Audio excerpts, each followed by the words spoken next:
அன்பியும் YouTube இல்லந்தோறும் இறைசாட்சி உள்ளந்தோறும் மகிழ்ச்சி. பாலியல் முறைகேடுகளுக்கு ஆளாகும் சிறார்களை பாதுகாப்போம்.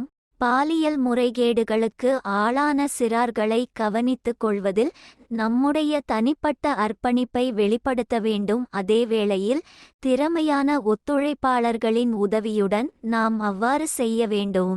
திருத்தந்தை சிறார்களை பாதுகாக்கும் நமது திறவை பணிகளில் பாலியல் முறைகேடுகளுக்கு ஆளானவர்களுடன் நெருக்கமாக இருப்பதென்பது கேட்பது, தலையிடுவது, தடுப்பது மற்றும் உதவுவது ஆகியவற்றை உள்ளடக்கியது என்றும் கூறினார்.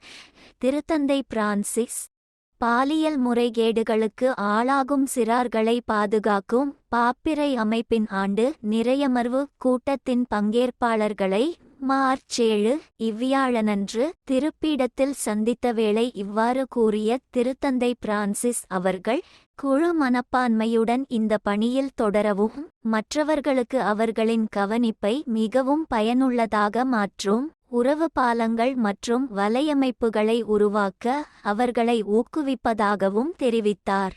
பாலியல் முறைகேடுகள் மற்றும் அவற்றால் பாதிக்கப்பட்டவர்களின் துன்பங்களை எதிர்கொள்வதில் நாம் சோர்வடையலாம். ஏனெனில் உடைந்த அவர்களது வாழ்க்கையின் அடித்தளத்தை மீட்டெடுப்பது மற்றும் அதன் வலியை குணப்படுத்துவது மிகப்பெரியது மற்றும் சிக்கலானது என்ற யதார்த்தத்தை எடுத்துரைத்த திருத்தந்தை, ஆனாலும் நமது அர்ப்பணிப்பு குறையக்கூடாது.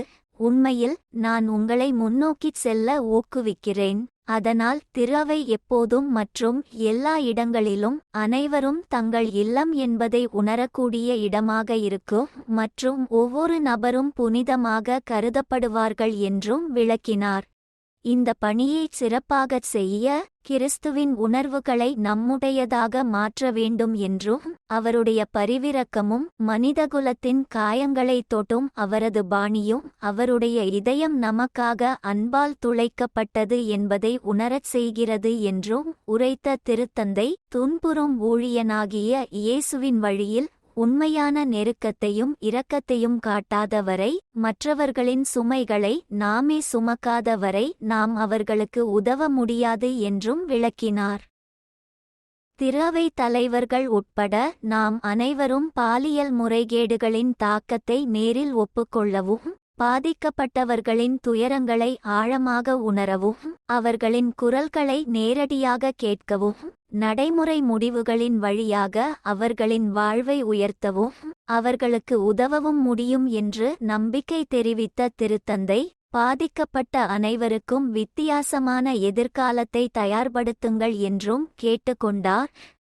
பாலியல் முறைகேடுகளுக்கு ஆளான சிறுவர்களுக்கான நமது பதில் நம்முடைய அன்பான பார்வையிலும் இதயபூர்வமான நெருக்கத்திலும். இந்த அன்பியம் யூடியூப் சேனலை நீங்கள் ஷேர் பண்ணுங்க, சப்ஸ்கிரைப் பண்ணுங்க, லைக் பண்ணுங்க. Wish you all the best.